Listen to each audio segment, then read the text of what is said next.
One Piece is around the corner with the chapter day. So I thought I'd make this video soon because not only will it cover things that might happen recently in this next chapter, but it will be relevant even after this next chapter. So let me just get right to the video. Okay. Now, Oda does a lot of things in One Piece, but when he does those things, we just have to believe in Oda, as the caption says. Anyway, let me start off by saying this. The only and the first mention we know of Davy Jones in One Piece was from an earlier chapter, 306. Chapter 306 of One Piece mentioned Davy Jones, along with the mentions of Rox Dizabek, how he won his crew, and that's something we just found out in a recent chapter. Okay, so it's relevant. This is also the first time that the pirate island Fulalead, or Hachinosu, was mentioned. Okay, even the rules of the Davy back fight were inspired by Davy Jones, have something to do with Davy Jones. Okay, his legend. To start the games, you have to throw 3 coins into the sea, into the ocean, and if you break the rules, you have to be sacrificed, as Foxy put it. You have to be sacrificed to Davy Jones, following those coins into the sea as well. Okay. We know in a lot of legends, same with One Piece's legend, Davy Jones, cursed pirate from ancient times who lived. Okay. Similar to other legends of the character, he was cursed by the devil, as also said, a man was cursed by the devil and forced to live on the sea. Now, Oda, putting his funny twist on things as he does, he drew a picture of Davy as a joke, and this is possibly how he won't look later on. He probably won't look like this.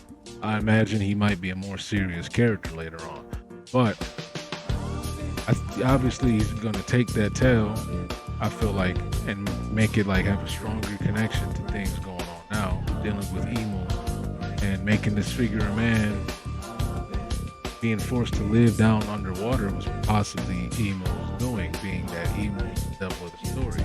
He could possibly even be impelled down. Okay, that's the prison, the underwater prison, right? I said the right name, right? Okay. Anyway, so Oda says there are several different accounts of Davy Jones, but in general, he was a lying, no good pirate named Davy Jones, a greedy deck chief who was famous for putting all the crew's valuables in his own locker. He was so wicked, even for a pirate, that one day the devil himself cursed Davy Jones to live at the bottom of the sea forever, swabbing the deck of a sunken pirate ship and placing all the sunken treasure into his locker, where it would be forever seen, where it will be never seen again. So when pirates say put him in Davy Jones' locker, it means sink him to the bottom of the sea. Okay? And he drew this sketch, this funny sketch. You probably won't remember anyway. Okay? And only thing I got to add on to the whole Davy Jones scenario is, obviously, I think that Emu obviously is the person who possibly cursed him to live in the bottom of the sea or wherever he really is. Like I said, he could be an impelled down, or I think I'm saying the name of the underwater prison wrong. You know, where they put Doflamingo and all that. But I think he could either be there or get some other twist to it. Or quite possibly, I think it's really possible that he is a half fish man, half human. So the whole thing about him living on and the curse, he could have, the Emu could have still did something to him, but maybe him being a man who lives underwater is related to him being a fish man. Okay, maybe he was turned into a giant beast, a sea beast, almost.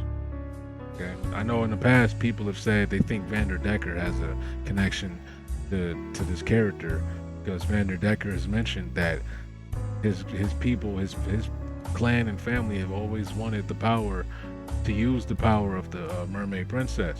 She can communicate with the sea beast. So he's wanted this power, and his clan has wanted this power. People link that to Davy Jones. It's just a side note, something I wanted to mention. So the other thing I want to mention in this video is what is going to happen when we get back to the Straw Hats.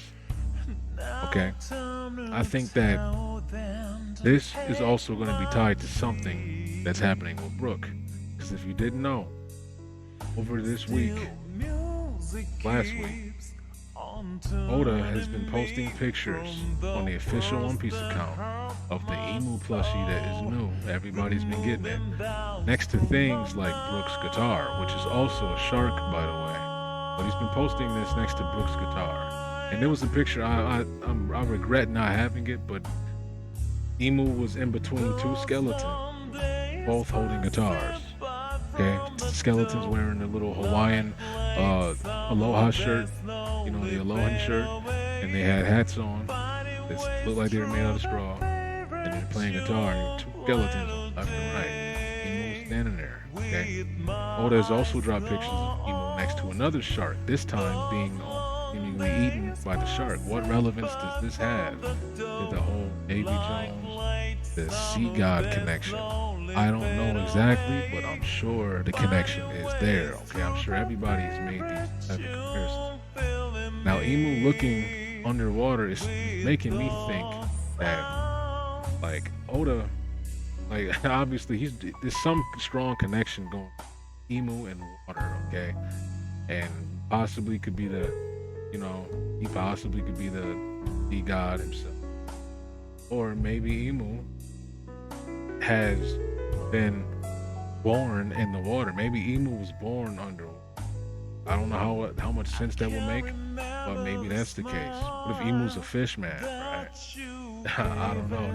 Anything could be possible. I feel like at this point I'm just throwing theories to the wall. I wanted to bring that to your attention. But my main theory is not just me throwing shit at the wall about Emu being at the throne.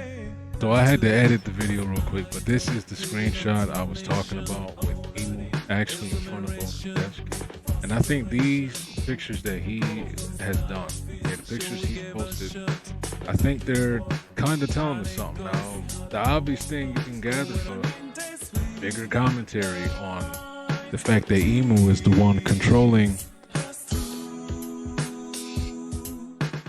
seemingly everything that's going on right now, and how Emu does control things. Like a lot of events that happened in the past, and possibly major events, could have been manipulated by Emu. Okay, we see this panel right here on the right side. See this panel that Emu was sitting in front of at the recent chapter of Harold. Oh no, not Harold. Of Loki and Jarul walking into the room, seeing Loki's father Harold being stabbed. Okay, now this could just be the panel from the last couple chapters ago, or this could be the conclusion of the flashback, and we're picking back up in that throne room. Which, by the way, I think Loki, like I've said before, I think Jarul has something to do with this in some way, shape, or form. That's why he got a sword put in his head. I think Loki's the one that put the sword in his head, and Jarul's memory is gone because of that.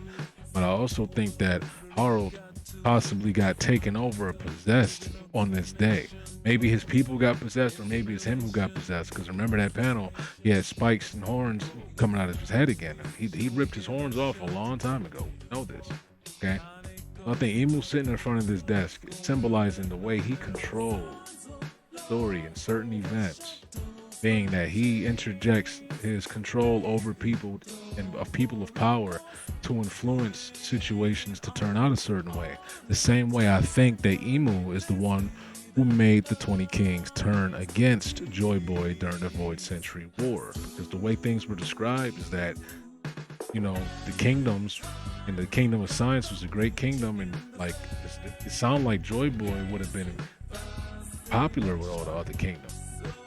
And then this guy Emu comes along, who they want to have wage war against this seemingly good nation of people who are just like futuristic in their science technology. There's a deeper story with the Void War. I don't know. Why did Vegapunk say that it's not up to him to determine who's good or bad if Emu's actions aren't clearly bad? That's the only way he could say that. Or if something was twisted and shaken up in the story, like he got part of the truth but not the whole truth. Maybe, I don't know. But I think I'm digressing. So yeah, not much else to say here. Oh yeah, by the way, I went and edited, like I said, and I found that picture. I added it to the screenshot albums. See the picture I was talking about? And yeah, it wasn't Straw Hats, but they are dead people. Now I think this could possibly mean two things. Obviously, it's referring to Brooke.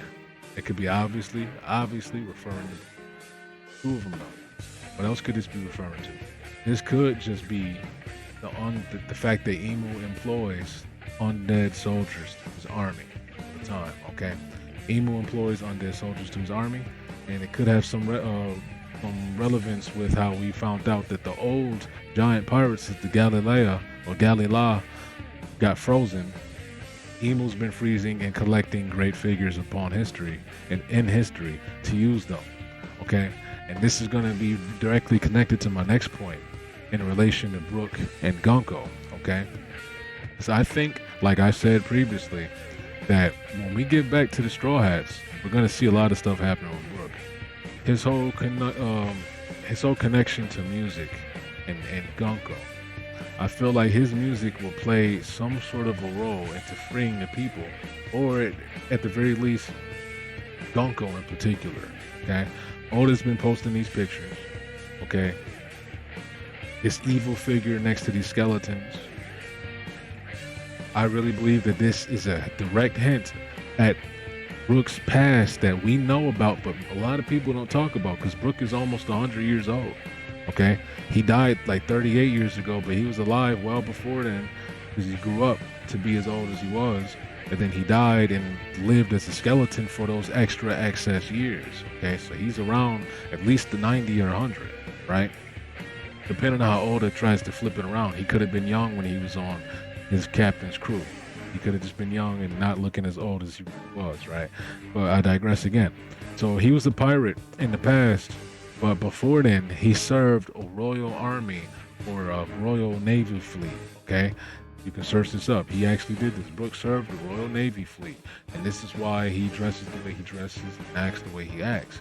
But the past that we don't know about that is going to get revealed to us is how, when he was working in the Navy fleet, he obviously was commissioned or ordered to be protecting this little girl who's possibly from a royal family. Girl, I think, is obviously Gunko, who we know knows Brooke directly because she called his name out and then immediately got taken over by Emu. Why would Emu have somebody that's so close to Brooke and so closely related to Brooke in their possession? Unless Brooke was really from this prominent royal army and clan of people, or not clan, but like this royal army that possibly got wiped off of the map and is another hole in the middle of the ocean due to Emu erasing the history that was the nation or island that Brooke was originally from. Not originally from, we know he grew up on a music island, right? But at post Brooke growing up and he got older and started serving in his royal army.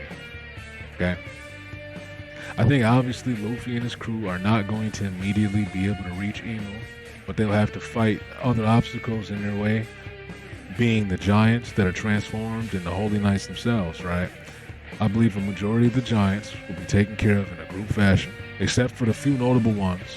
The notable giants will have a similar situation to the God's Knights, where they'll probably have a more focused and relevant fight. So like giants like Dory and Broggy being possessed, they'll have a more notable and focused forefront fight that's relevant. And the others, obviously, I think are going to be, like with the Straw Hat crew, they're not going to be the only people fighting. The other people, like Colin's mother and the other group of giants that are arriving, they might have a better chance of doing something now that they know how the ability works. It's highly possible that we won't see them in action, or just in immediate action.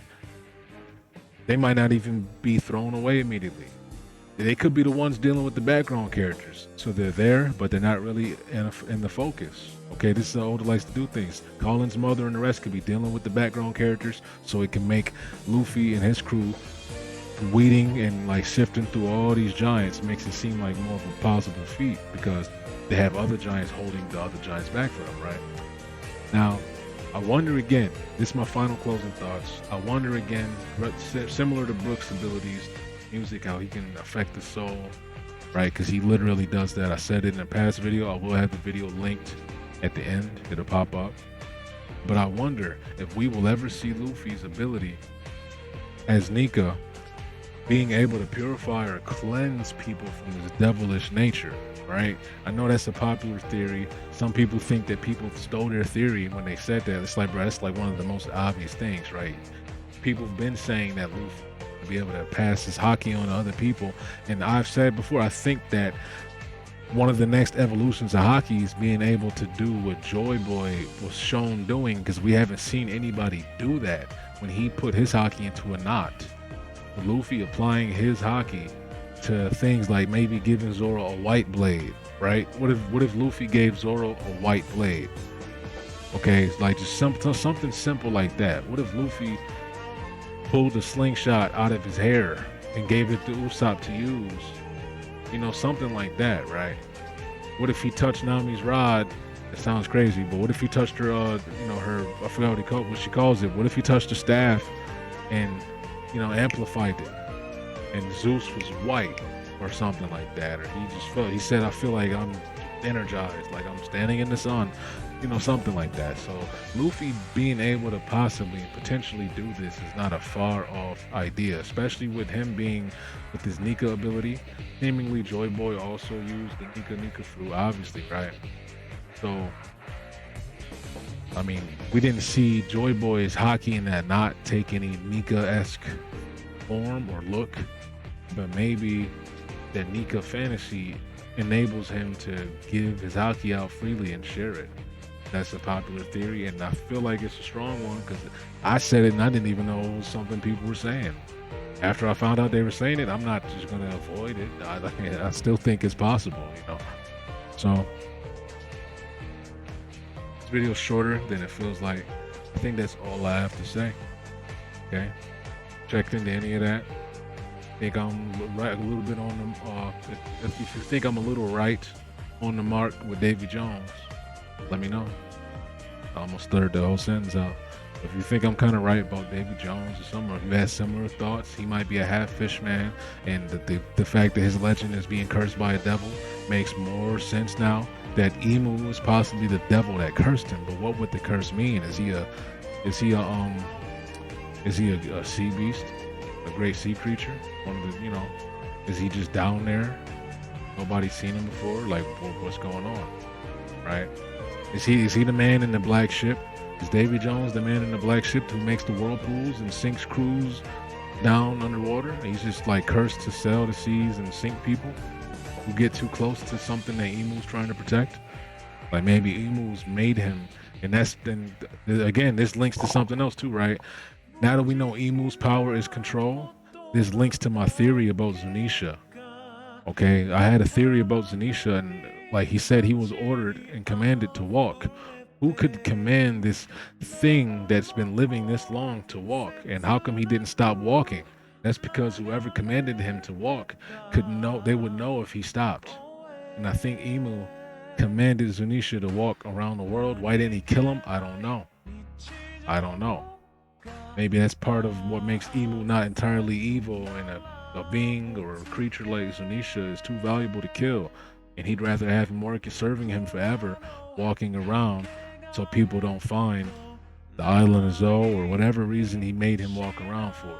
But he can't help people again. I feel like Zunisha had a part in helping people from the flooded lands, either excavating the water from flooded places or simply helping people move from point A to B via his back. Okay, but a lot of that speculation, right? I can't speak anymore about any more things that I'm not sure about.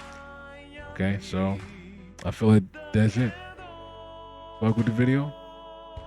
Leave a like, subscribe.